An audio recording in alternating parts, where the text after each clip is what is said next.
The sense of community is just incredible. From the moment that I joined, I just felt embraced by everyone and felt love coming from all the leaders and people who never met me, people who just go there.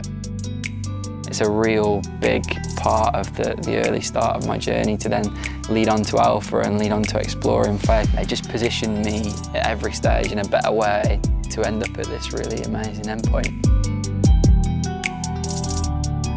There are hundreds of thousands of people that love football, but they don't love Jesus. One of the things that I think we expect all the time is for people just to walk through our doors on a Sunday and connect with us. Jesus went to the people, and I think Bridge the Gap does that through football.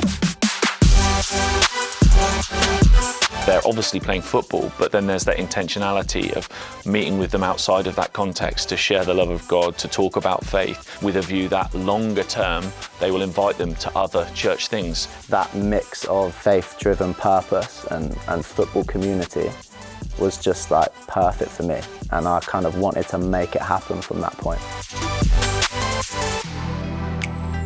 It's a beautiful mix of like different guys that have come from different backgrounds, but there's that one sole interest of football. And that's where we can meet people, is in that interest and actually connect with them there. Doesn't matter where you come from, what job you do, you can just come, feel welcome, feel like part of something.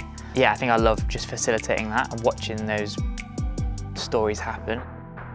I came to Bridge the Gap the first time on the first night. Yeah, it was great, really enjoyed it. I think they set the culture and that's why it felt different. It was friendly and welcoming. Everyone that was running it wanted to say hello and chat and take an interest. It wasn't just turning up and kicking a ball around.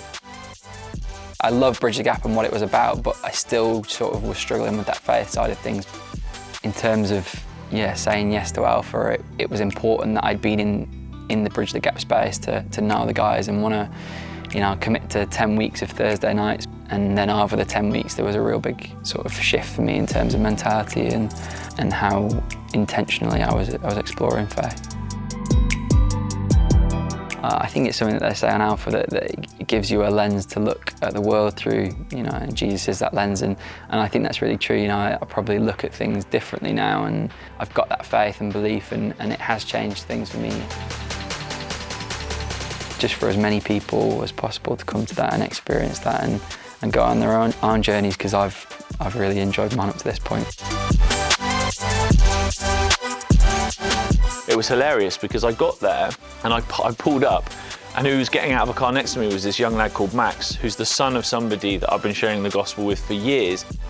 I found myself for the first ever time going to church at Coastline. I had the most incredible experience where on my first ever service I gave my life to Jesus. And that same week, all within 1 week, I had my first service on the Sunday, Bridge the Gap on Tuesday, and first ever Alpha session on the Thursday.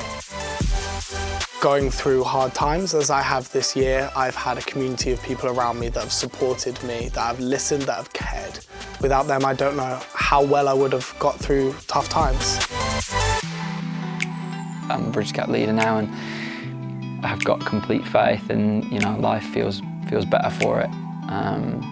So yeah, Bridge Gap's been a real part of that journey. Well, that's exactly what I want to see happen. I want to see the church reaching out and connecting with people that are far from God, and to know that all we had to do was identify one leader who Bridge the Gap would resource really was a game changer.